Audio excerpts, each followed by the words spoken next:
Hi, I'm here today with Nick Koutsos from Bestlend. Thanks for joining me, Nick. Thanks for having me, Mike. I wanted to talk to you about self-employed people that are perhaps looking for a property investment loan. Mm-hmm. It's one of those things where people talk about that as being an issue. You need Yes. to be 2 years in business, or Correct. registered for GST, or have 18,000 pay slips, or have a wealthy grandmother. Yes. How difficult is it? And can you walk us through the complexities of that rather than a PAYG person? Sure. So it is a lot more challenging. So self-employed, like you said, they want to see 2 years full tax returns and financials, and they want to see consistency. So the last year you couldn't have, let's say, made a profit of 500,000, and the year before had a profit of 100,000. Right. The bank's done a question, what's going on there? Yeah. And they go line by line through your profit and loss statement to see what's going on. If you have a lot of liabilities running through the business, that can cause you some issues as well in terms of serviceability. So as a broker, what we do is we constantly research the market for our self-employed applicants.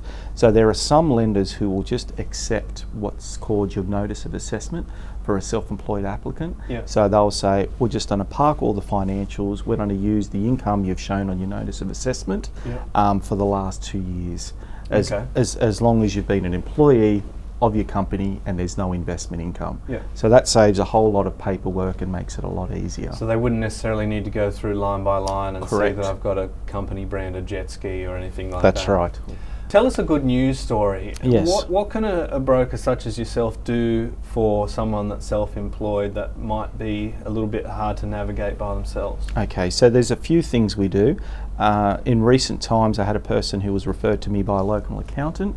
He had all his business with a bank, had banked with them for over 10 years. He actually owned his home outright, so what we called unencumbered, on massive income, great coin, and they declined his application. Nice. We were able to find a lender for him straight away. So he could have started applying with other lenders, but that would have impacted on his credit score.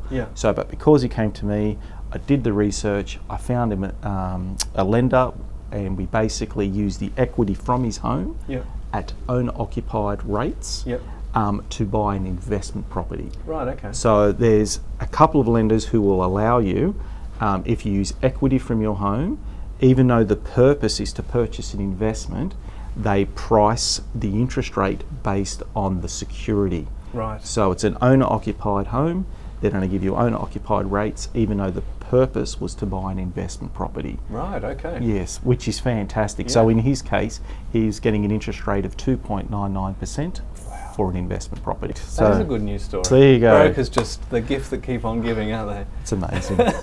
So I think, jokes aside, it's just an example about why working with a broker is a good idea and how you can navigate some of the different issues with your documentation and the different rates out there and these weird banks that will decline you for whatever reason, it being a Wednesday or something like that. But thanks for sharing that with me today, Nick. Thanks for having me, Mike. Cheers. Cheers. For more information, visit our website at mcgqs.com.au.